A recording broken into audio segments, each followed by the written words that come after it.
The podcast that floats down here.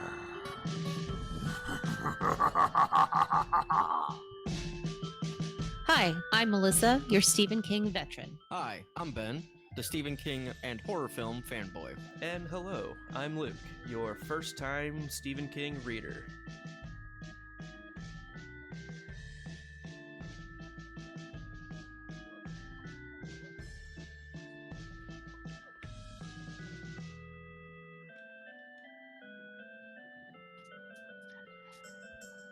Well, hello and welcome to the year 2020, and we are starting the podcast that floats down here, Stephen King Book Club. Yay! Woo! Yay!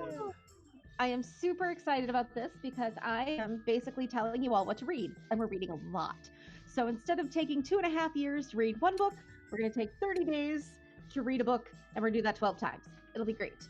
We are starting off with the OG of all Stephen King novels, the very first one he ever had published, Carrie. It was published on April 5th, 1974. This was a very slight 199 pages long. The dedication of this book was to his wife. It says, "This is for Tabby, who got me into this and then bailed me out of it." We are joined by my panel of readers. We're going to start off with Ben. Hi. Good evening, all. Well, thank you all for joining us. And in honor of this book and story, I decided what better than to drink a Bloody Carrie. It's a Bloody Mary with a carrot and a pickle instead of an olive and celery. So I felt it was fitting. So how's everybody doing tonight? It was pretty funny. I was proud of that one. But yeah, no, I'm excited to kind of get back to the roots on this. The Stephen King stuff was my idea to start with everything on this, and I'm glad we can keep it going after it. And so it's a good one to start with. You got to start at the beginning. All right, and then to start.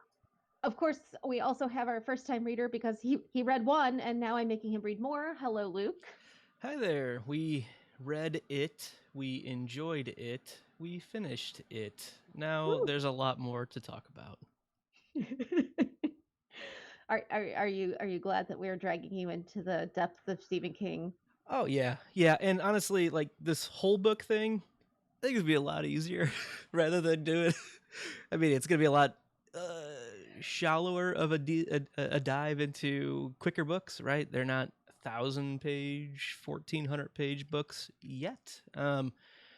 So I don't know. It's gonna be interesting to have this new format and see how the quick discussions go. You know, I think that's gonna be an exciting new way of approaching one of these books. And to see the overall progression of his writing throughout time, because they're kind of chronological the way we have them set up for right now. Yes, we are not doing every single book he's ever written because I don't. I mean, I'd probably die before we did that if we read month by month. I'm old, but I picked like a selection. So we're doing almost like the greatest short hits of novels.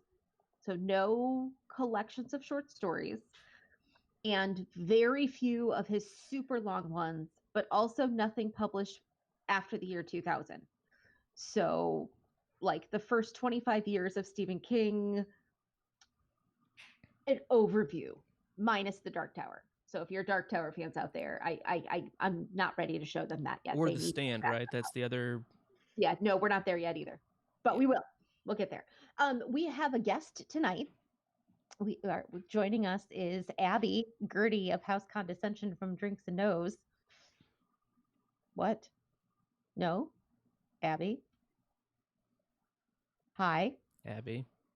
Can't hear us. Ah, classic Bueller. Abby. Right on. Y'all are There she- frozen. Bueller. Oh, we're frozen. Y'all are frozen. I was like, I guarantee you they're talking to me right now, but I cannot hear a thing. Hi. Wait, can you hear us now? I can now. I don't know It what happened. actually came in perfectly. It was like maybe a 15-second delay. Perfect. Oh. Great. I'm getting better at being bad. I like it. It's kind of on brand for you. It is on brand. I was going to say it's quite the niche you have. Yeah. Get at it. All right. So the one other thing I wanted to do before we jump into our chat here is I wanted to give the back cover synopsis, if you will, of Carrie, sort of the, if you're standing in a bookstore and you pick it up, what's the thing you're going to read to hook you? So here's the back cover synopsis. She was a young girl who grew angrier and angrier, and the town would become her outlet. Carrie White was not aware of her extraordinary power, but it was enough to transform the small, quiet New England town into a holocaust of destruction beyond anyone's imagination.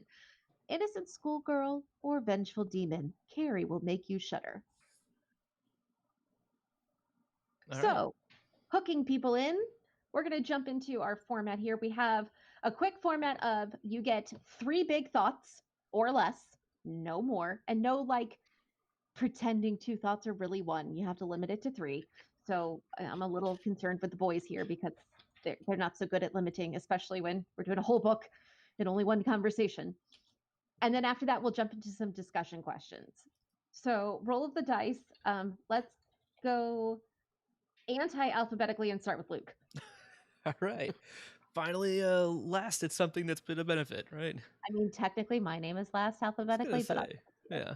I tend to be right in the middle, first and last names, like roll call stuff. But so one of the biggest themes in this book, right, is basically telekinesis, right? Flexing the magical muscle, if you will.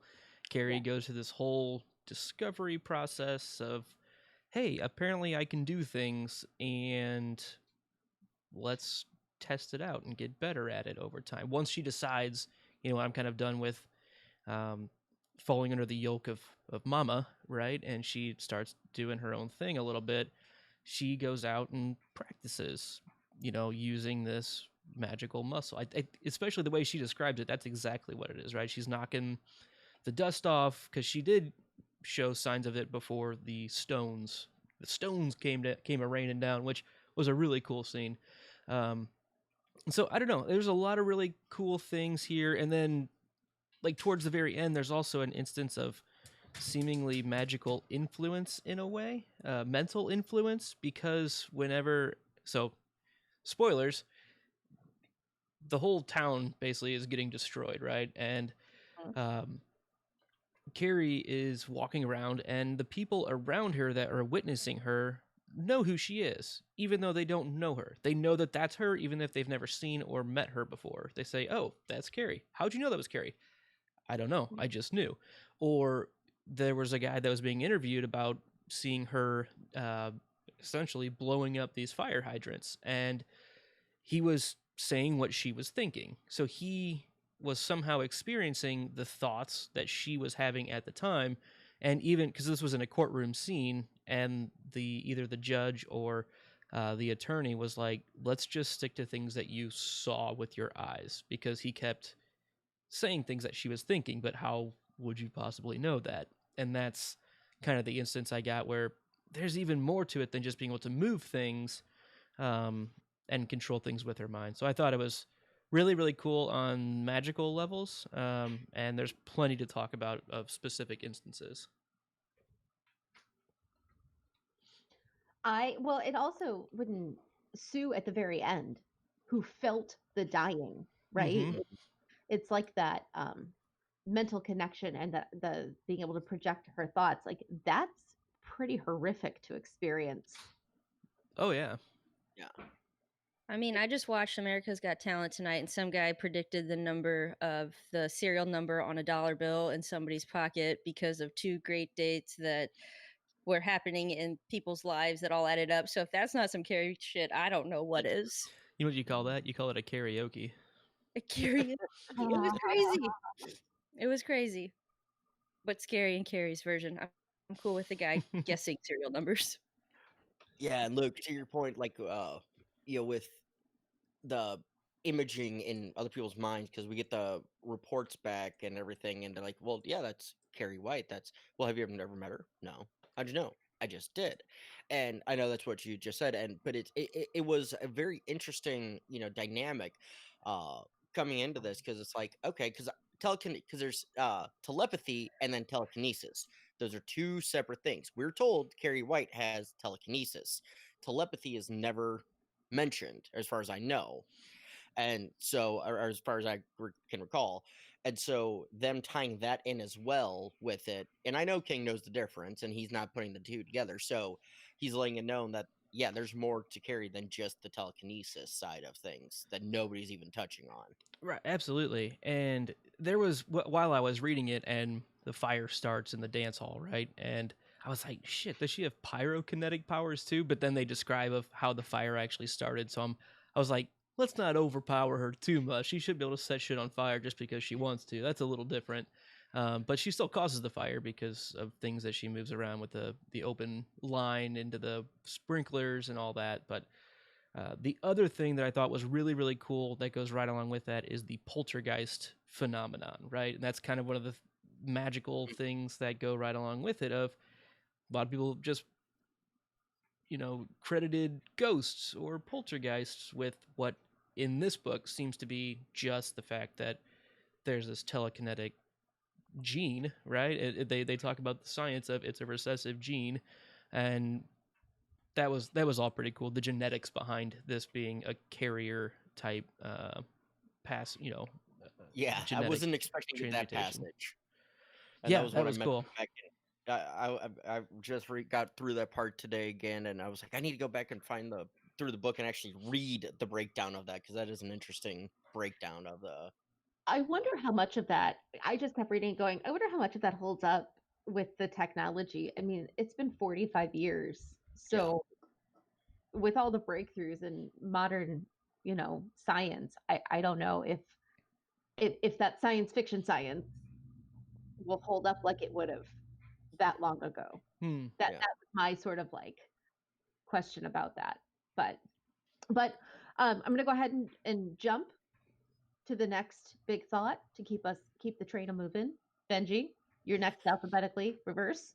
Yeah. What So my big thought, because I came into this coming from knowing the movie and everything like that, having known the story for a long time, the writing style threw me quite a bit originally because I was more planning on it to come and coming from it, having first person perspective and everything like that. I figured we might get a couple jumping around perspectives, but the way he did it, where some of it was fictional, nonfiction sources in the future referring back to this area. And Melissa, you have a point that I was going to mention in here, so I won't get into that.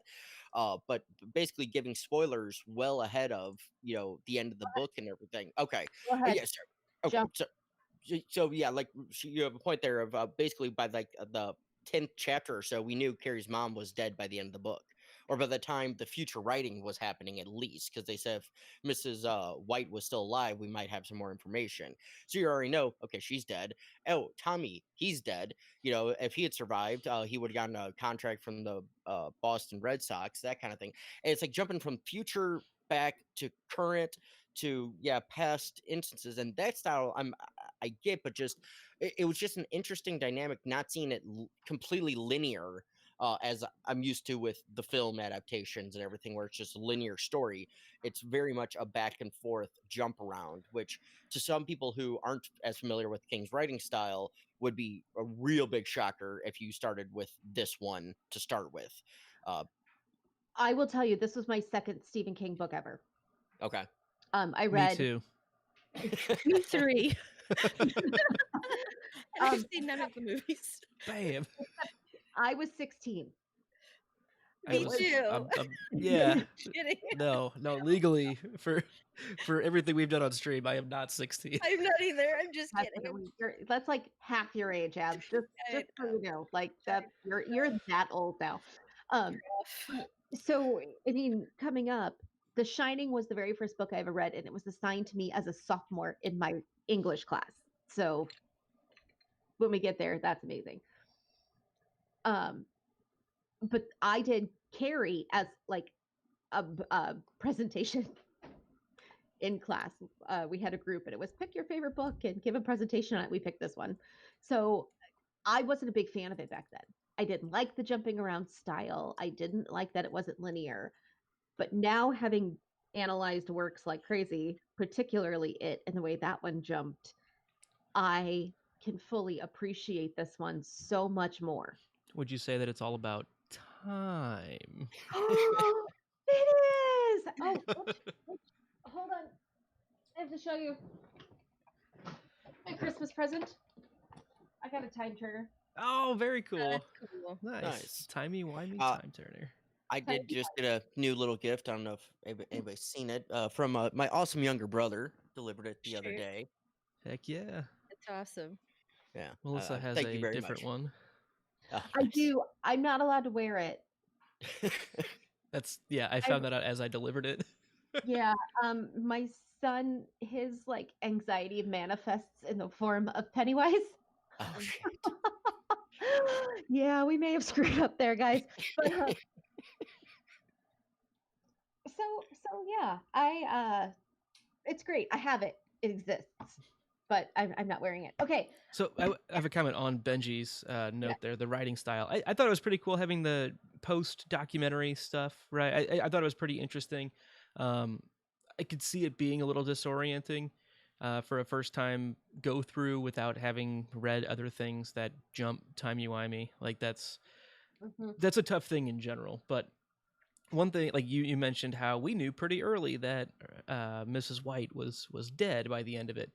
Like in chapter 1, we know that almost all of her class was dead by the end of it. Like there were so many very distinct foreshadows. Like if you were literally paying attention, none of this was really a surprise. It's just the means of how it actually happened is what you're finding out. You know the end game from the beginning pretty much. Because why would they do all the reports? Right. Something had to happen. Well, it could be more based on a trial, right, of her, of something that but her dying, and this is just a telekinetic research project on a lot of it. And how did 440 people die in one night? Like, that's pretty crazy. It's also Maine in a Stephen King book, so that's not that bad. Yeah. I've read worse.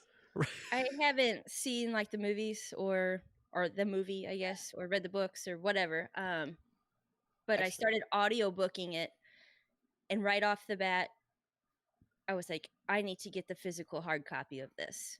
Not because, like the jumping time was really like crazy, but when you're listening through an audiobook, they're like the biggest example, you have like a death certificate at some point in the audio book lady, which I was really impressed with the lady that read it. She's like, sorry, go ahead. That's Sissy Spacek, who originally played Carrie in the first Yes. movie, first Carrie Gotcha. movie. I thought she like it didn't annoy me to like listen to it. Sometimes I get annoyed after a while. I have to turn it off. No, I listened through to the whole thing straight through. But there were a few times where I'm like, I know I'm missing something because I'm not physically looking at the pages. Like there was a death certificate, and it was like she just read off a death certificate, but in the book there's an actual like the image of it. Gotcha. It makes a lot more sense. Or who was talking then, because it's not like chapter 5 we're going to talk to Sue really or whatever. So I was like, I need to get the book to understand more fully, and once I did, I was like, oh cool, There got were it. sometimes I thought she was really annoying as a narrator. Did That's just you? the way it's written, though. Yeah. Honestly, The one problem too is she's a great actress. I love Sissy Spacek, but she doesn't do voices, so it's hard for you to tell when there's a character That change. might have been Like it too. when there's dialogue, like one of my favorite scenes is there's two men talking, and I like half the time I'm not sure until after the line is said of who's actually saying the line. It's like, oh, okay, that now that makes sense and kind of thing. But it just, so she's not a character actor, she's just a good actress. Gotcha. I can put it that way. Yeah. All right, Abby, what was your first big thought? I wondered, how ugly was Carrie really? Because she describes herself as ugly. Some of the mean girls, I'm going to call them mean girls, described her as ugly. But when you get a physical description of her, they're like, oh, she has strong legs. Like or I have and some up-pointed pimples. breasts. Yeah, like, okay, is that a bad thing? Really? What are we talking about here? I have some pimples, but if I don't eat this, they go away. I'm like how? I just wonder, was she the Hunchback of Notre Dame, or was she just like an insecure girl that sadly a lot of That if she would girls. take her ponytail out and her glasses off, And the she'd paint-stained be like, overalls. "Oh, Don't okay." forget the paint-stained overalls. Yes, like and Tommy played by Freddie Prinze Jr. and we'd be all good to go. that's what I wonder. Like, and it does sound like That's that what it when they go sounded to like. the dance. Yeah. Like, what's his name? I can't. I think Tommy was completely genuine. Yes. Yeah. And I do too. believe that Mrs. Desjardins was pretty genuine when she said that she looked beautiful at the dance too. I believed him. That's what I just have a hard time. You never get like other than those few things. Like, it just makes me sad. She truly thought like she was this hideous being, and it just doesn't sound like that at all to me. But I also think, I'm trying to think like the setting, right? Small town, everybody knows you. Once they get an opinion of you Yes. and the way they see you, that is just the way they see you. Yep. And it kind of doesn't matter if you change a little bit here or a little bit there, that without that big swan moment, if you will, Right. they will always see you as, even if she had cleared up her pimples and had been, maybe taking better care of her hair until she went outside of the box so extravagantly. I mean, that's such a typical high school thing, right? This is the box you live in. Mm-hmm. It was the clothes too, right? That was a big part of it as well. Her social image was very much dictated by the clothes that she was wearing. And so you guys all did the audiobook as well, the Audible. Melissa, did you check that out? I did both. Okay, so the intro, by Stephen King, he talks about basically the two characters, the two people that he knew growing up that this character was kind of developed off of. And oh man, it's so heartbreaking to hear him talk about the young girl that had basically two things to wear her whole life. I mean, as she grew out of them, but that was just the means that the family had, and they were an odd family, right? So that didn't help. But then the one day she comes in after Christmas and is incredibly excited about the new clothes she has, and guess what? That's just a new reason for them to shit all over her and just take this one point of pride that she was able to get back for herself and just use that as another nail in the coffin for this young girl. And it's just so disappointing that it's so common, you know. So And I believe that's the one that he said had committed suicide by senior year. I think If I'm so. not I think so. if I'm not Because the mistaken. other one was the epileptic girl who Yeah, died. Hmm. in a car accident. No, in her Yeah. apartment by herself. Oh, that's right. That's what it was. Yeah. So, all right. Next, Benj, let's start you off with your second big thought. I don't really have any big thoughts, by the way. Gotcha. Yeah. My world crumbled this week, so I'm running on empty. So I'm just happy to be here, guys. Yeah. I showed So up. my second big thought is the mother is probably the absolute worst character in the story, or the worst aspect of the story, but in the best way possible. You need that because again, going through this, uh, coming from the movie aspect of it, but seeing it more, hearing it, reading it, you feel like, because the big end all scene is the breakdown at the prom, typically, that kind of thing. That's where my brain goes to. That's where the book ends, the story ends. But Because it's you're used not. to the movie. I'm used to, exactly, that's what I'm saying. I'm used to the movie, I'm used to that adaptation. And so listening to it here, when they get to the prom halfway through the book, and I'm like, okay, because I remember a movie why she killed her mom before the prom, I believe, or something like that. But because it's been a while since I've seen the movie too, so correct me if I'm wrong. But Watch the movie Saturday night. At least Ben and I. We're gonna be going through Yes. doing a podcaster's commentary and reaction video. So feel free to Yes, check us out Saturday night. we will be Coming doing. up. Thank you. Yeah, Oh, nice you guys plug. are awesome. Yes, yeah, we're gonna do a sit down watch on that. But so when you get to the mother aspect of it, though, because she has kind of a unfortunate typical childhood uh in the social life, but the problem is, the reason she has that typical child, from that, is from her background, from the way her mother raised her, being this fundamentalist.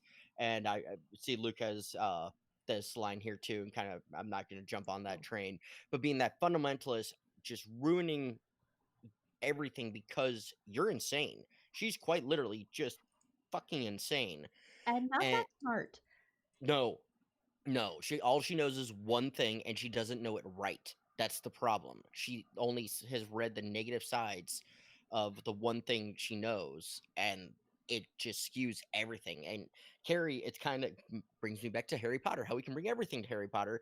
How Harry had this instinct into the Voldemort's mindset, but was never touched by the dark side. Never, tempted by it. Carrie kind of has that same mentality. She was raised by this horrible person, but she's still a decent person until she snaps.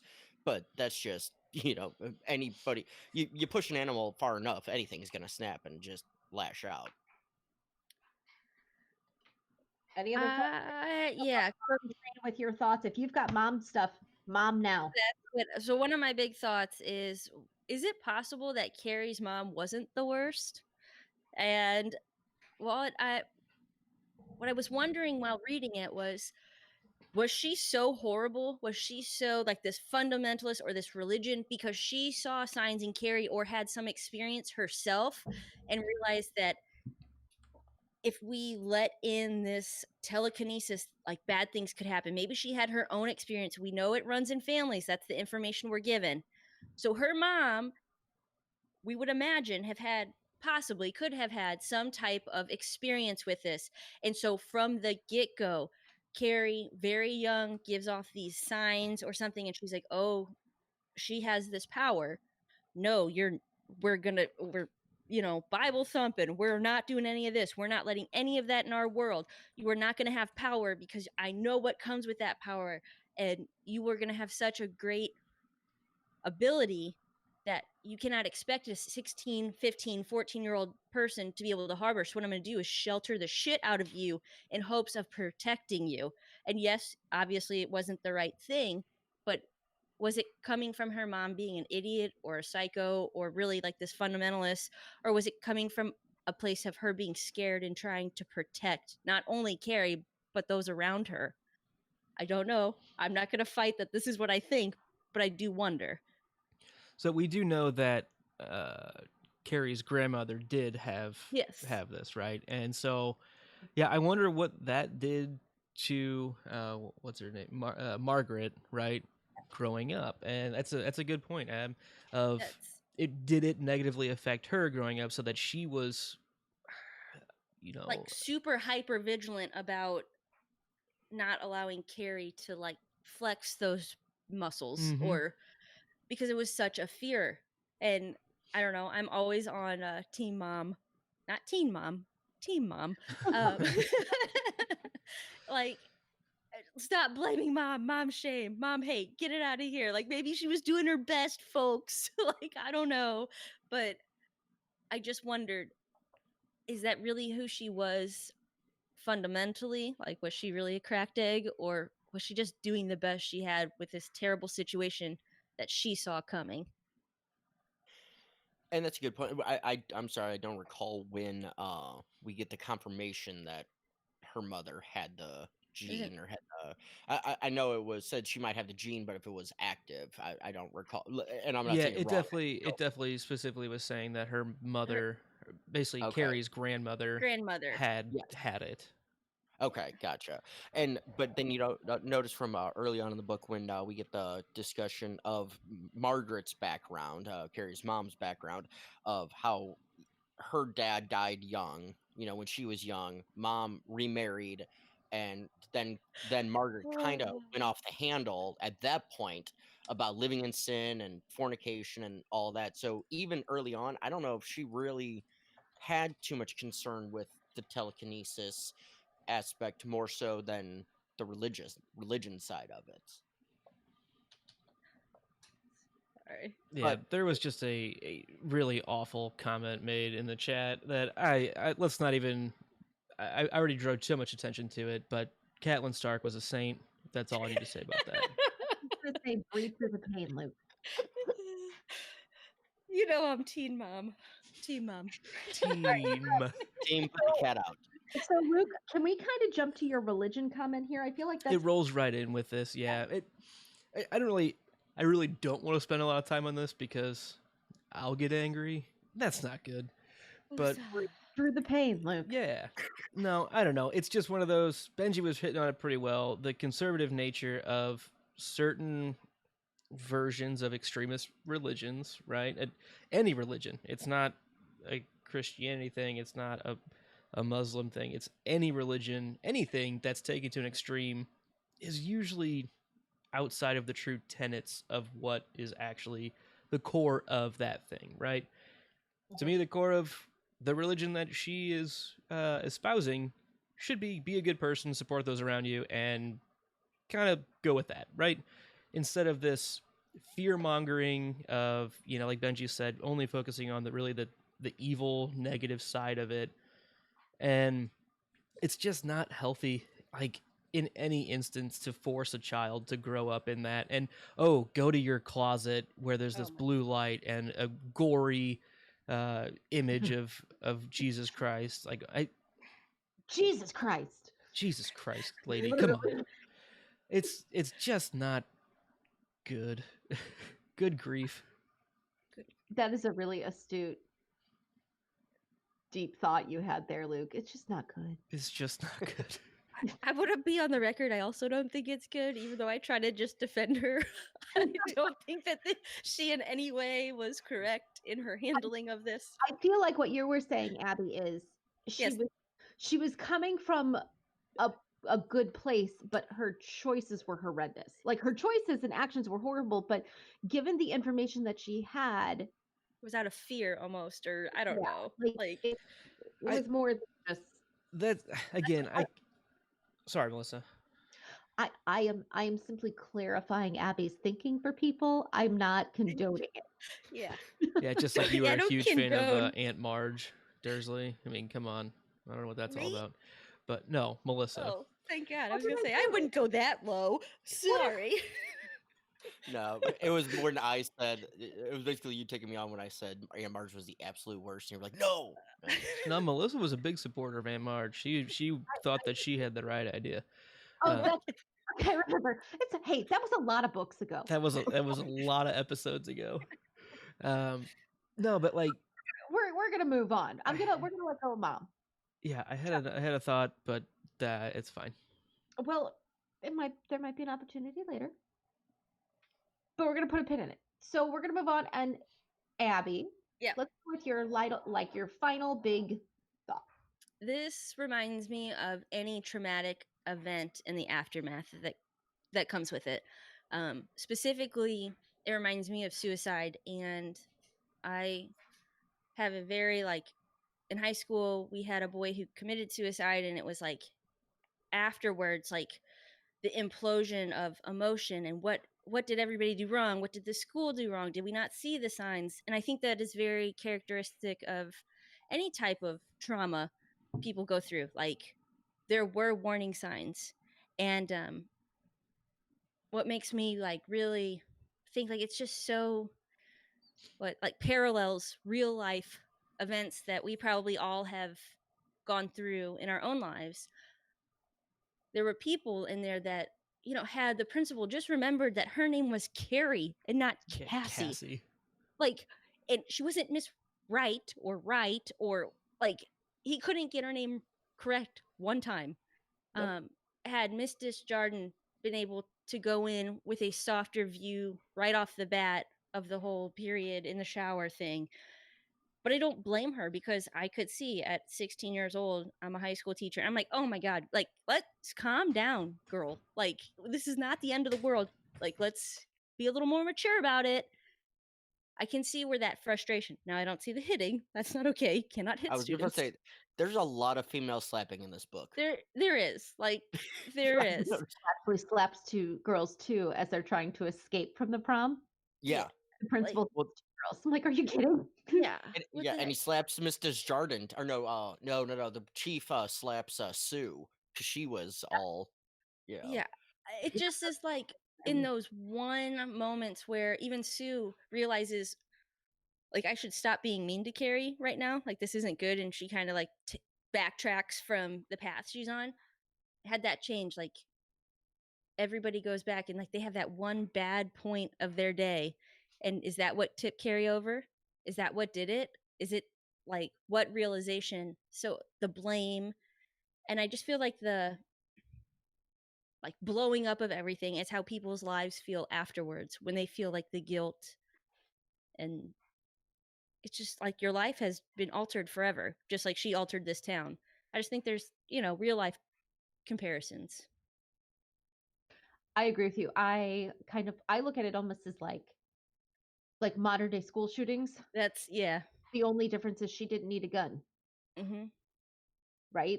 She had her own. She is her own weapon, but it's the same general idea that happens with that. So I don't want to go into it, but that was sort of my big takeaway.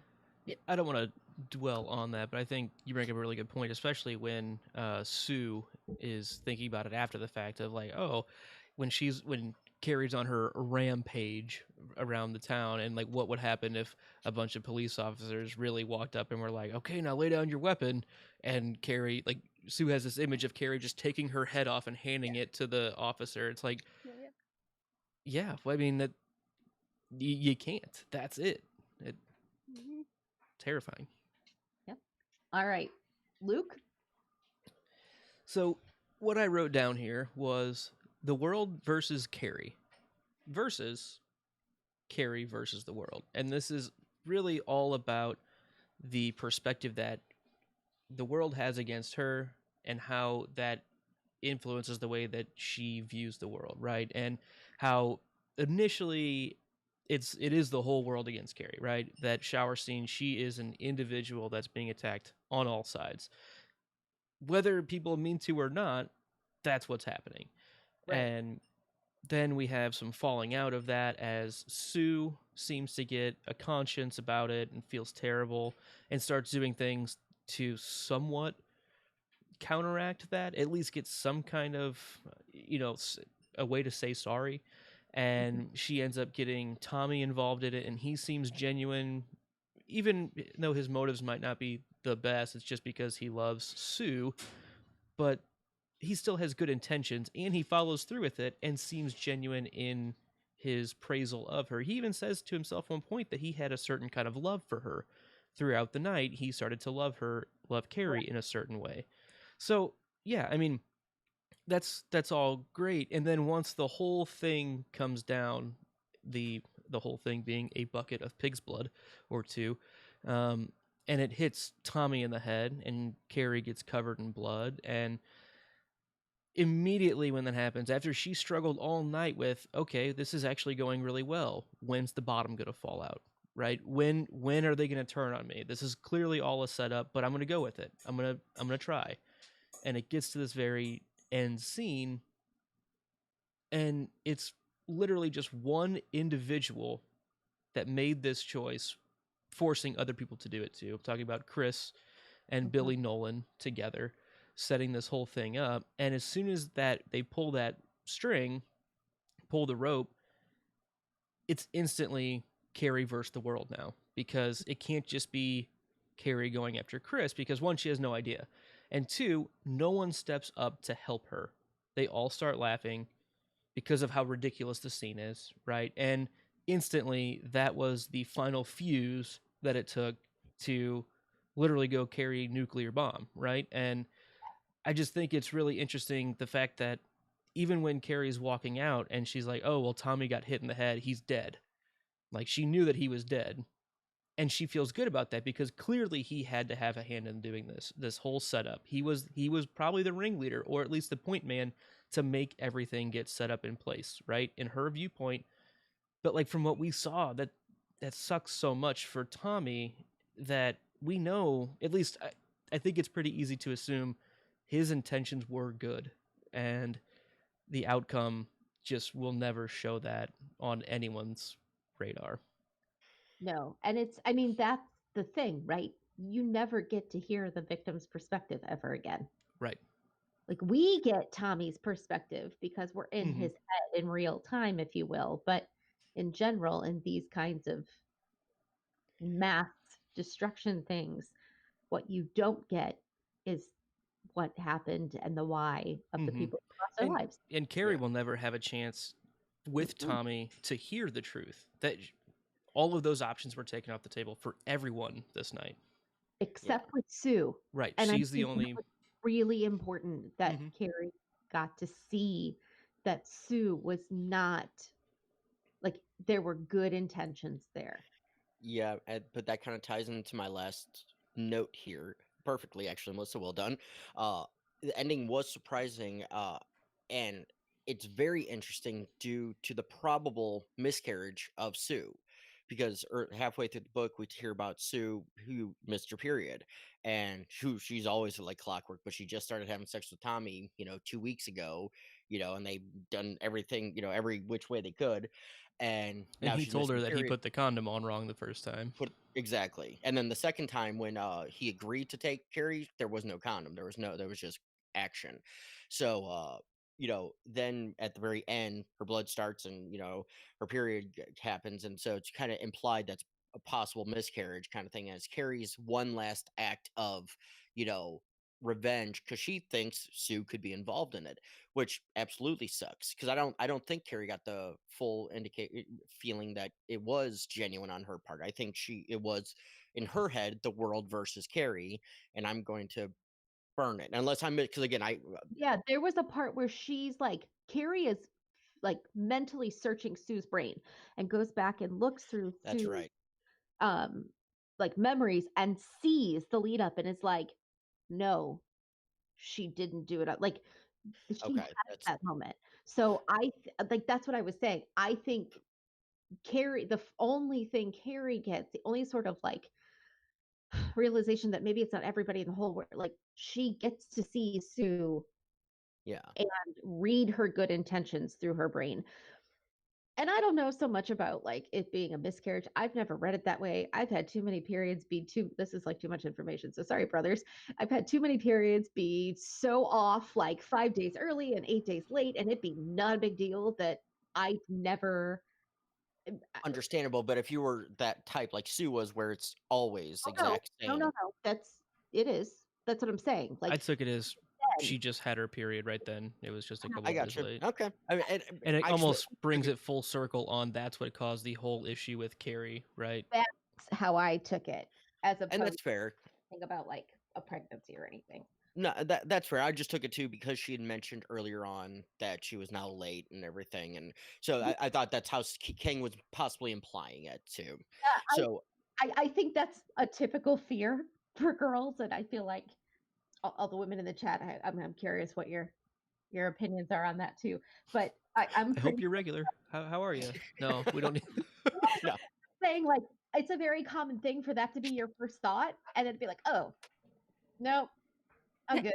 Never mind. We're all's good and ends Yeah. well. All's fine So- at 12 o'clock. but also going to Luke's point, I had thought coming across into mindset. One thing that made me wonder, because like you said, this is all Christine and Billy's actions. Their actions caused all of this, for better or worse. Except, did she set up the prom thing? Because we know she saw the ballot and Carrie was on the ballot and she gets a grin on her face and then she goes and, is she thinking at that moment, Carrie has a possibility of winning because of Tommy or this or that, or does she go and kind of stuff the ballots, kind of maybe not stuff the ballot box, but get her friends and everything, hey, vote for Carrie, vote for Carrie, vote for Carrie, You mean kind like of thing on the before the prom or during? before the prom, because she wasn't at the prom. I think she might have. I think that would have been like, hey, be funny. Be funny. But Yeah. For how confident they were that she was going to end up on stage, I feel like at least to some extent that was hinted at. Yeah, and so and I kind of thought so, but like even Billy was like, I don't care, she might not win, but I don't like any of these fuckers, so I'll dump it on any one There of was the them. point where Billy was like, even if it was you up there, I'd still pull the rope, right? Yeah, Talking to Chris, like it was awesome. Yeah. It was just like he was a chaotic player, right? That's what he brought to the table. He was just like, okay, let's do some evil. Awesome, I'm up for it. Let's do it. yeah, I definitely got an older Henry Bowers vibe, so slight Henry Bowers vibe from Billy there. Oh yeah, a bit. Yeah. all right, guys. So we are going to jump into our next section. This part is called Book Club Discussion Questions. I will ask a question, and I am setting my timer for 10 minutes. That is all the time you all have. So, whatever conversation we can have about that question, about 10 minutes, that's all you get. Do you need I'm to take confused. Are we doing Okay, 4 of these? Yes, 3 for sure. I don't know about the last one. I'm debating, but 3 Okay. 10-minute sessions for sure. All right. I'm getting And a if you- beer. and like I need a beer. if you don't use all 10 minutes, feel free. We can stop, but 10 is the max. All right. Are we ready? Boys, are you ready? Should I wait for Abby to grab her beer? I'll play some transition music. How about that? Okay. Wait, never mind.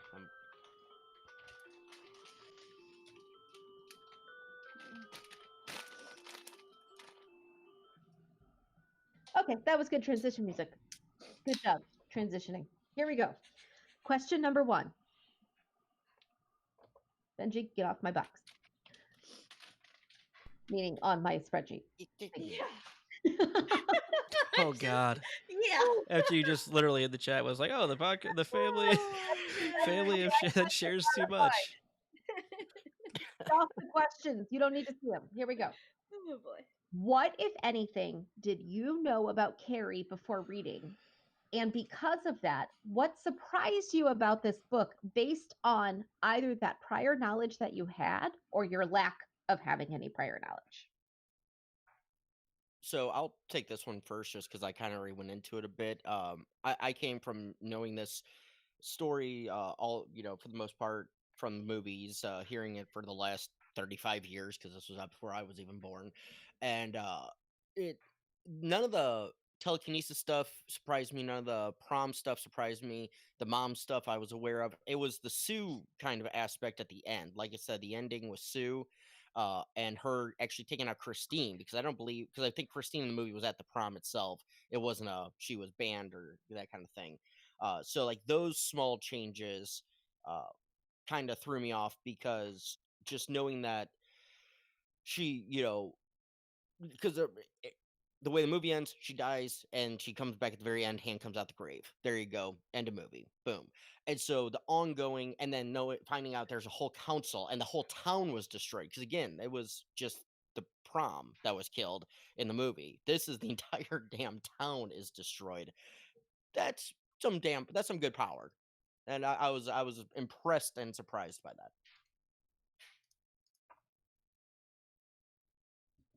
Next. Well, to everybody's surprise, I knew nothing about this. I have never seen the movie. I was speaking to Melissa one day on the phone, and I was like, I don't even know. Is this like the one where there's like the shower scene? It's like, and she's like, no. And I'm like, then I have no idea. I'm like, And Psycho. That's not Stephen no, King. that's I was like, is that like The Shining or so? I was like, I don't know. I don't know anything about this stuff. Like, I don't really watch horror movies. I don't really. It's just not. It's not my jam. So I'm reading it, and the thing that after it, or while reading it, and hearing Carrie again, is my perception of horror or these type of movies or books is so different than what it actually is when you're reading it. So we're 2 for 2, with that being my biggest takeaway. Both times I'm like, oh, it's like slasher films, or I don't know. And not that I'm scared of being I'm just like, I'm not into it, like that's whatever, but there's actual writing, and there's people, and there's characters, and I'm a much bigger fan now than I thought I would have been. That's Awesome. it. Yeah. Luke, and any thoughts on what you knew before and how that influenced or didn't influence your reading? Kind of like Abby, I hadn't seen the movie before, but I the only thing I had seen was, I don't know if it was like, I don't know when this was, but at some point I saw the beginning of the movie. That's it. Of like, I don't know if it was like late night, I'm gonna put this movie on to fall asleep because that's what I do, and I didn't get very far into it, and I just saw the opening shower scene. I was like, well, this is pretty fucked up. Like, that's, I mean, whatever, but that's like the only information that I had about it. And similar to like what Abby was saying also is, I'm just genuinely impressed by King's writing to make you understand who these characters are in such a short amount of time, right? There's a couple of characters just like we had in It where they're only on screen on the page for a couple sentences. You're like, I know exactly what their motivations were. Like, there's no guessing, or there's some interpretation, but they're real people, right? He writes real people, and that's what's so compelling about the way he writes. And there are a lot of other similarities. There's actually a lot of similar names just of the random people around that get reused again. I know Dubé was used in here, and there was a Hanscom. couple other ones. Hanscom was used. Yeah. Um, At the beginning. there's Oh, also, just make a list. Just make a list. I'm not going to make a list. That's why but there were, as I was listening, I was like, huh, how are those characters going to be related when I go through more of these stories, and it ends up being a thing because this is all one universe, because it has to be. And it just, he also has the same type of product placement, right? To like make you feel like you're in that time. If you have experience living through that time, there are proper name drops of products and TV thing, pop culture references that are really obscure now, but at the time, I'm sure that it was just like, oh, well, that's what it would be. But you can tell he's dropping those in. And at the time, it probably didn't seem like a thing at all. But now, 30, 40 years later, it feels like, okay, that was well done to set it in the time specifically. So just good writing. Overall, fine. Okay. Oh, you guys only took 5 minutes. Good job. You do not get to add that time to another question. Okay, question number 2. Who is to blame for Carrie's actions? Is it her mother, her classmates, Carrie herself, someone else, no one at all? You should assign somebody the question first. Abby. Oh no. On your face. I don't know if anybody's to blame. I just feel like it's a big failure on everybody's part. It's Carrie's, a collective yeah, test. like, yes, like Carrie's mom did not handle this well. Carrie's grandmother could probably have been a big freaking help had she been around or taught her mother how to deal with this better. The principal could have remembered her damn name. Mrs. Jordan, I think, was fantastic in after realizing Mhm. what was going on. I thought she was a really good advocate for Carrie. However, like, it wasn't enough. There's systems in place, like a doctor. There was no doctor that saw her between like 11, like 14, 15, 16 that didn't ask, hey, how's your period going? Like, where was that? For every woman knows, female, date of first menstrual cycle. She doesn't have that filled out. Nobody thought to, like, hey, what's up with this? If you assume she's been to the doctor. That Yes, kind of mom, she may not have been. she might I was not gonna have been. say it might not have been a mandatory physical going into the school year kind of thing. But into high school, she should have had it. I'm pretty sure that's Maybe I don't not. know. possibly, I maybe don't know. not. This is in the Let's- backwoods of Maine, Abby. Who knows? I live in the backwoods of North Carolina. We got to go to the doctors. It's fine. 40 years ago? No, true. This is true. 45, But- older than me. I just think if you place blame on everybody's to blame, like, or no, that's a terrible answer. I don't know. Ask somebody else.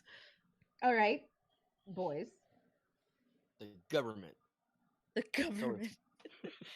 No. Had a hand in I that. know if you want to blame the government, read Firestarter. It is not on our list, but just add that to your like back pocket of, ooh, maybe I should read that one because it fits right with this theme. Fair. No, I mean, I said it before in my big three thoughts. The worst perpetrator in this is her mother, because her mother shut her grandmother out from Carrie's life to help guide her along. So right there, grandma couldn't help because mom took her away. Mom sheltered her from the outside world, not telling her about real womanly matters. Carrie blames her mom, where she's like, you should have told me, this and that. And yeah, I've heard taking to her doctor. A doctor should have said something, but again, that falls to her mother to take her juvenile daughter to the doctor to see that. So it all boils back originally to the mother's fault, more so than anyone else's. Now, I do put a good chunk of the blame on Christine, the mean girl kind of thing, for perpetrating the plan. The girls in the locker room, I mean, unfortunately, they were just teens. They were, Mob mentality. mob mentality, which Peer we've pressure. seen, but it wasn't like the worst of the worst. It was disgusting and nasty, yes, but it was one of a many times thing that's happened over and over to Carrie too. So the girls aren't all innocent, but they're not the ones to blame. If there was to blame, it is Carrie's mom. Hands down. Hashtag predictable. Hashtag blame the mom. No, Hashtag this is the a really mom's the easy worst. one. Like Hashtag mom's the worst. for that It's to be a thing, she's pretty bad. I know. I'm trying really hard. There's no defending her. There's no defending her. I'm No, sorry. There's not. You're right. It's for It's not the, what is it, like stone or the hill I'll die upon. This is not the one. So yeah. Sorry, Carrie's mom. Yeah, on this one, it's the hill I will, and it's not because she's mom and blah blah blah blah blah. No, it's she legit neglected her daughter's human needs, and hands down, and for whatever fundamental reasons she had, which were wrong. Right, Luke, do you have anything to add? Yeah, I think there's easily one specific person to blame for everything that happened in this book, and it's Stephen King, that fucking writer. God damn it. No, it obviously. Please don't piss off our author. Please keep writing good stories. No, and Views expressed by Luke Hogan are not necessarily the views expressed by the rest of the podcast. That's Emily's podcast. but he is to blame for putting this in our faces. Yeah, I think it's a bit of a society failing him, as I think it was Chrissy put it, right? Chrissy. Her whole world failed her, and that's kind of what Abby was getting to as well. It's almost just like a perfect calamity, right, of things around her. Her world was built on stilts by her mom, and that fed everything of the way she grew up. And even when she tries to get out of it, it just falls in on her more, right? And I think it is kind of easy to see who's the biggest perpetrator. The worst perpetrator is probably the mother. There's a lot of peer pressure things going on in the original scene. There's a lot of peer pressure, mob mentality going on after the buckets of blood fall on her, right? It's one of those such a ridiculous thing to happen that, I mean, you're either going to laugh or go crazy, as it says. And I'm not condoning the actions that were done by the students or anything, but also nobody stands up to help her, right? And so I think it comes down to, yeah, everyone was against her for a long time, but also no one decided to actively be on her side when it mattered most. And the one person who probably would have was literally knocked out instantly when this happened. Right. The one advocate she had by her side was incapable and was automatically the enemy in her mind because of the circumstance.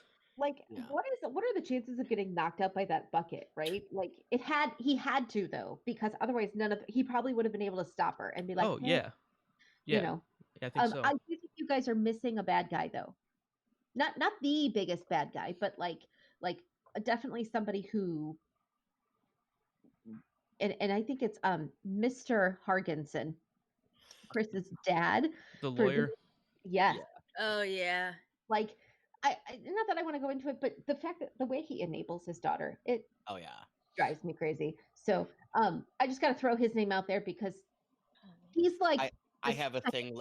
I have a thing later for that, Melissa. Okay. All right. Question 3.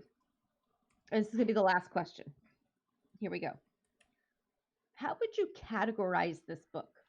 Would you call this a horror book, a thriller, a coming of age story, something else? And I'm going to kick that off to Luke to start. I think you kind of nailed it. It's a coming of age thriller, right? And there's aspects of paranormal, there's aspects of magic of some sort, and yeah, it touches on a lot of things. Human nature, like we've seen in every King work that we've done. He's got a pretty firm handle on social interactions between people and how it affects them to their core, and how other people tend to always ignore that to their detriment, right? I mean, you put the coin in, you keep putting the coin in, guess what?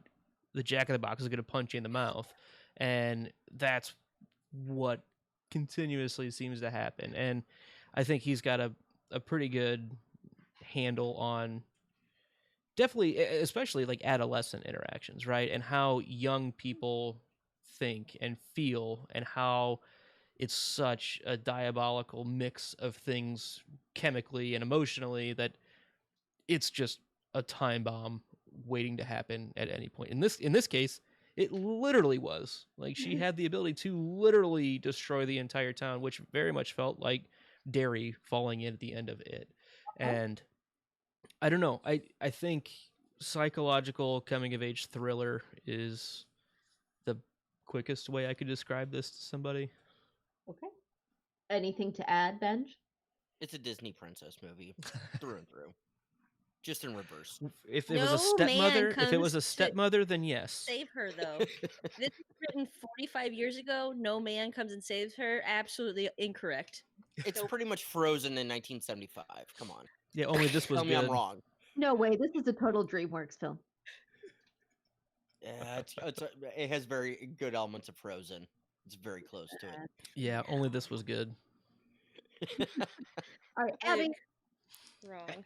I love Frozen for the panel here. Just thought I'd throw that out there. Next is, I don't really have anything to add. I don't think this is a horror book. This is not something that's keeping me up at night because It doesn't give you the heebie-jeebies. I'm not getting heebie-jeebies. I'm not getting creepy things. It's just very coming of age. Like, this stuff happens, and as we spoke to earlier, at least in my opinion, these things have parallels in our own lives that Luke put it, like you put in the coin, but you're poking that bear, and someday somebody's going to do something that's not okay. I think kids in high school should be reading this book, and then somebody should be pointing out, hey, this is kind of what happens when somebody is pushed too far, and your responsibility or your part in pushing somebody too far, and you think this is a joke, you think this is fun. It's not. It's somebody's life. So I just don't, in my opinion, horror, like, this isn't scary, so okay, like, I guess the idea of it's scary, but it's not jump out of your seat. No, jump scares. It's more just that thrill piece of like, I have to know what it is she Mhm. does. Yep. Yeah. All right. All right. That wraps up my questions. Any other final points on at least the discussion points? Discussion questions? You want No? some transition music? I was just going to ask for some. I remember this time.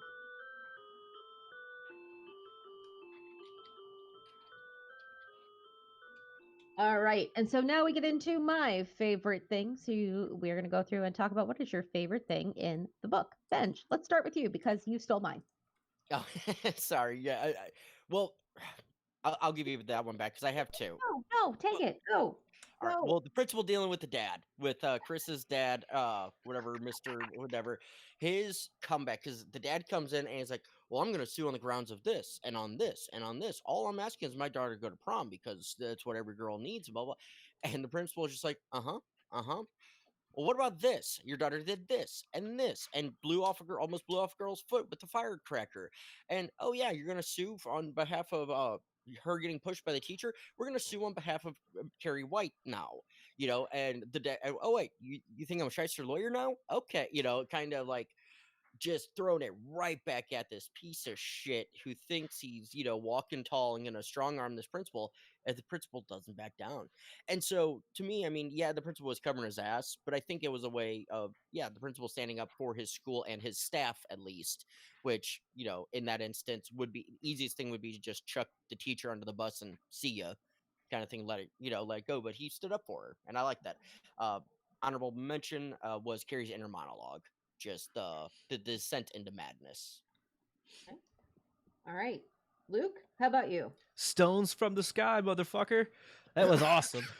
Like, so the whole scene, as a real quick recap, 3-year-old Carrie goes outside to see her neighbor sunbathing, and she's like, "What are those?" Those are my breasts, Carrie, because her mother was so prude and afraid of the womanly figure in her own way that she called them dirty pillows, right? And only women of sin would have them, right? And Carrie was going to be so pure that she'd never have them, is what Carrie's being told at 3. What? And How this is she whole not the thing. worst? She's the worst, right? Like, Oh, the she's pretty bad. It's Yes. pretty bad. I'm Dirty sorry. pillows. Can we have a least favorite thing? We Mrs. Dirty collectively Mrs. Dirty pick Pillows herself. dirty pillows. But so her neighbor, who I can't remember her name, it kind of doesn't really matter. Yeah. Basically tells Carrie what's going on, and Carrie's mother comes out and see this interaction, and she starts losing her mind. She whoops like a pig, and loses her mind. And Carrie. yep, pretty much. And so Carrie goes inside, and the girl next door hears Carrie's mother throwing things around the house, which I don't think is really the truth. It's Carrie throwing things around the house mentally, as she's in a high stress situation and she's fighting back because she did nothing wrong. And this was the last show of ability that she had for this, until she basically puts it under wraps and it becomes hidden until we see her flexing those muscles again. But it all comes down to Carrie really losing her shit and calling down rocks from the sky. An ice storm first. An ice storm that only hits the White's yard, their own yard and house, breaking the windows and hitting the gutters, and then stones come raining down from the sky. What? Tumbling down. What? Like, it's just one of those, this is big magic. Like, how the fuck does that happen? Like, are these is this just space junk that she's pulling down? Like, one, the physics of it, I don't know. I don't know. There goes Luke with the physics of it. That's what he's Physical worried about magic is a here. real thing. You know what? I'm going to stop you right there. That's the only time you're allowed to use this word on this episode. Physics? Go on. Ah, physics. But the manifestation of this magic at that level is incredible, right? That is truly awesome, awe-inspiring magic. And the fact that it's so localized and people on the news have no fucking clue what's going on, it's just such a cool scene, in my opinion. here's what I took out of that scene. I mean, I agree with you, but we all have kids, and they've all been 3. Oh yeah, they're assholes. 3 is the worst, except for 14. 3 is the worst. We'll just have to take your word for it. We don't have 14-year-olds yet. Oh, anyway, 3 is the worst. Now imagine your worst 3-year-old on their worst day. Give them telekinesis. Give it to 'em. What do you think they're going to come up with? Because, like, thank God Leo did not have telekinesis when he was 3, because I would be living in one of your houses. Mine would be destroyed. So, Luke, yeah, and I absolutely agree with you. Having the two and the youngest one in the group here, and haven't even hit 3 yet. Oh God. But to your point, that whole scene ties into one of the best parts too. When she tells her mom, "I'm going to prom. I'm picking him up, and if I don't, I'll make the rocks come again." Yep. And mom's like, "Oh shit, you remember that? First of all, you remember that. Secondly, oh shit," and she shuts the fuck up. It's like, nope, okay, and yeah, so that's why that scene was super impactful as well, because she uses it one time. Carrie uses rots. It was effective. Critical damage. All right. Abby, do you have a favorite? My favorite thing is Miss Desjardins' talk to the girls, like after, she goes in, she's rude to Carrie, and then realizes what has happened, and then goes back to the girls and is like, "Look, this is your punishment for this. This is not my punishment. This is the school's punishment. Because my punishment was way worse than this. But here, you're gonna run, you're gonna hurt, you're gonna whatever." And then she's like, "And if you don't do it, then you can be suspended," or whatever it was. But I just liked how she went in with that strong hand, like That was a shitty thing to do. it was, and that was, you think, like, I've seen ugly because I saw you, like, but right there, that line, I'm not hitting it specifically right, but she says, like, "You think that's ugly, or you think she's ugly? I know what ugly is because I saw you." And I was just like, dang, like, Oh yeah. it's just so disgusting. And I'm glad that even though it was possibly a little late, it was pointed out it was not okay, and it was addressed, like, this is not okay. It will never be okay, and you're pieces of trash for doing it. So she got a round of applause for me. Yeah. I like the teacher. You can tell she's a. This is gonna. God, I'm gonna. Here we go. This is the only time I'll do it. You can tell she's a first year teacher because she still has like. There's The just pie in the things that, sky. yeah, like everybody is worth saving, and Yeah. not every kid can't learn. I don't mean that in every kid, but like there's just not that jaded thing you get around year 8. Right. It's not there. She's still like wholesome, and it's cute. I like her. Oh, I do too. All right. I have a favorite thing besides the principals dealing with the dad, because that was kind of my favorite standout. See, that was pretty awesome.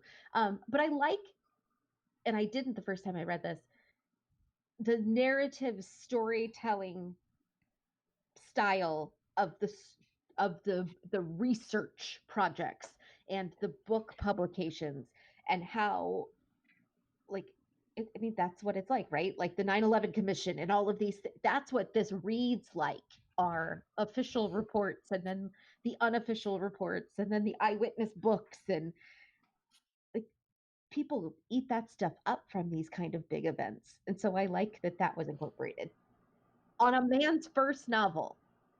I'm just saying that was pretty smart. Yeah, no, agreed. And it's also telling that his very first novel, published in 75, 74, was made a movie less than 2 years later, published and printed and released within 2 years. That's pretty damn impressive too. Your very first novel gets picked up, and within 2 years, it becomes a top movie. Right. Yeah. Right. So, All right. Luke, hit me up with some music.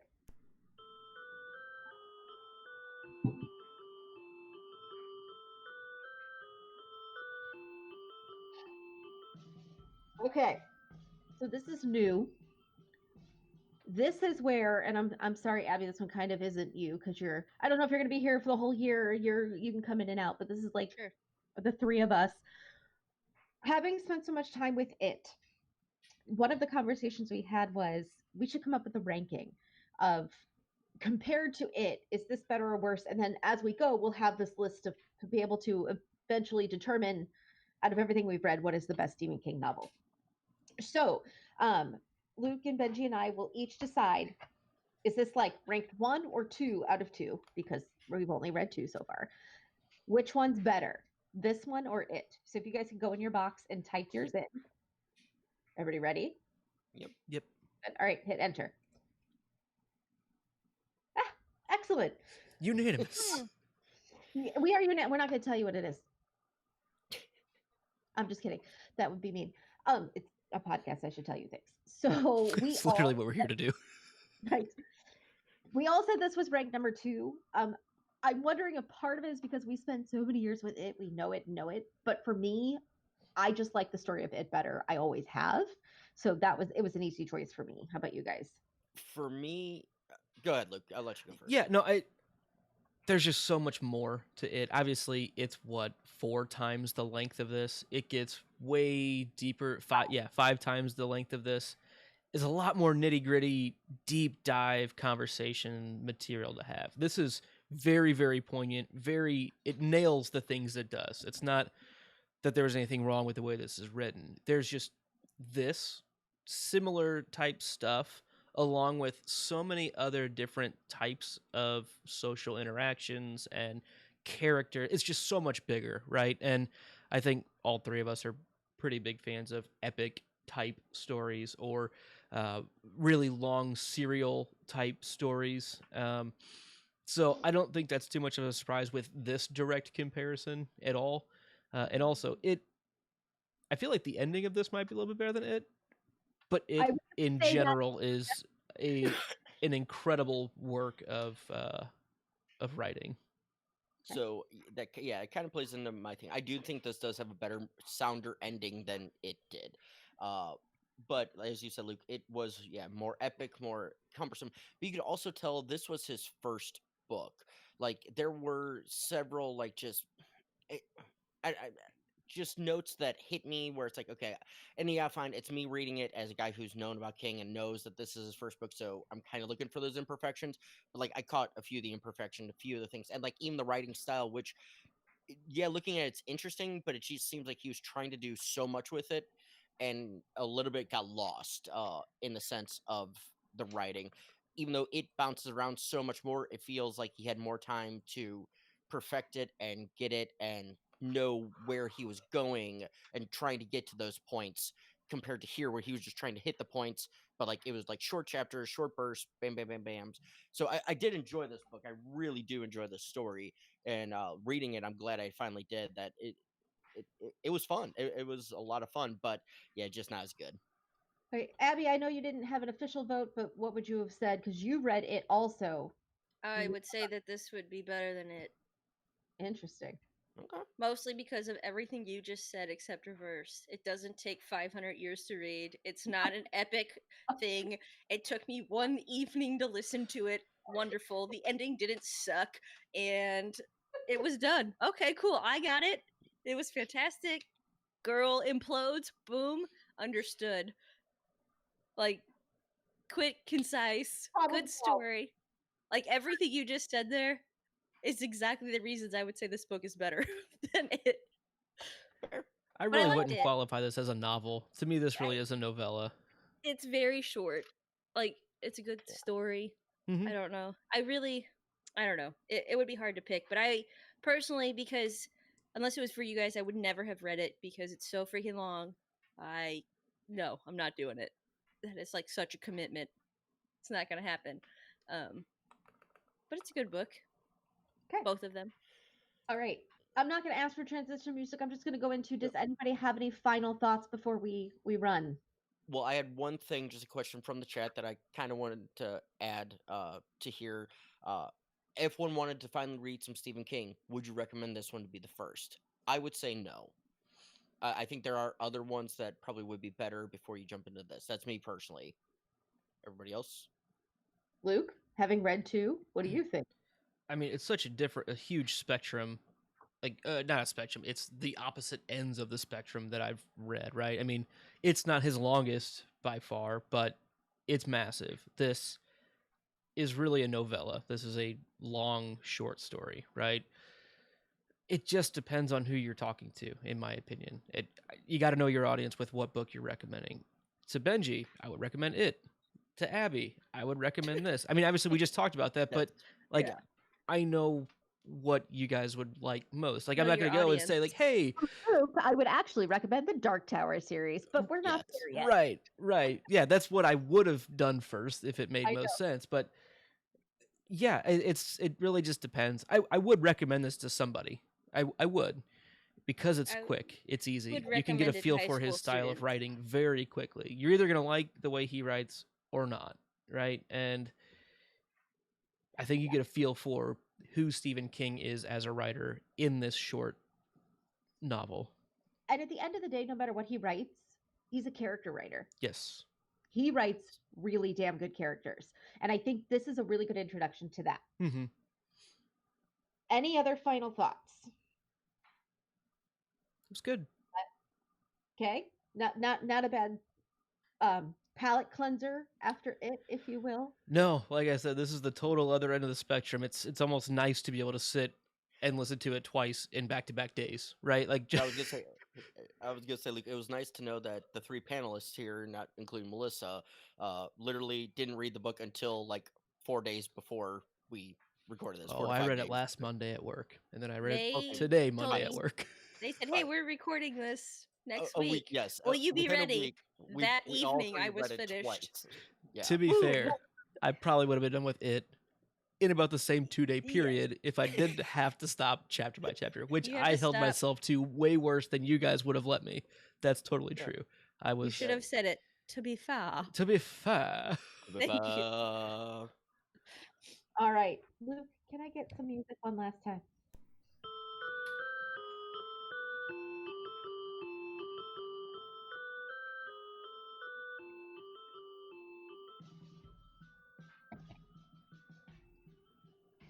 So make sure you're joining us on social media, on Twitter and Instagram at Floats Down Here. Send us a digital blood bucket to floatsdownhere@gmail.com. I think That's it still works. It's It's the red. digital balloons, yeah. Send some balloons to floatsdownhere@gmail.com. Check our website at thepodcastthat.com. Subscribe, like, rate us on iTunes and YouTube. subscribe to the Drinks and Nose Things channel because that's where all of our shows are going to be hosted from now on. So you're going to see not only Game of Thrones stuff here on Drinks and Nose, which may roll into a new YouTube channel name just so it fits all of our shows a little bit better, but more on that later. This show and all the shows at thepodcastthat.com are produced with the love and support of our wonderful, wonderful Imaginary Legion patrons. Learn more about our reward tiers at patreon.com/stayimaginary. Join us next time. We will be back with Floats Down Here on Sunday, February 9th. Mark your calendars now, meaning the people on the panel The actually next write book. your calendar, right? So, what? The next book. Yeah, because we are going to be doing Floats Down Here will be movie. back this Saturday as well for the movie review of Carrie. Yes, dear. Okay. It wasn't written in here. Sorry. Book. I also wasn't invited. It's cool. You can. No. I didn't think you'd want to on a Saturday night. Anyway, just because I ditched you guys all from last Saturday night does not mean no. You set a precedent. One family gathering because your husband's got a concussion. All of a sudden, you're cut out of the family. What the hell's going on, boys? Okay. Anyway, join us for the next book. We'll be recording on Sunday, February 9th.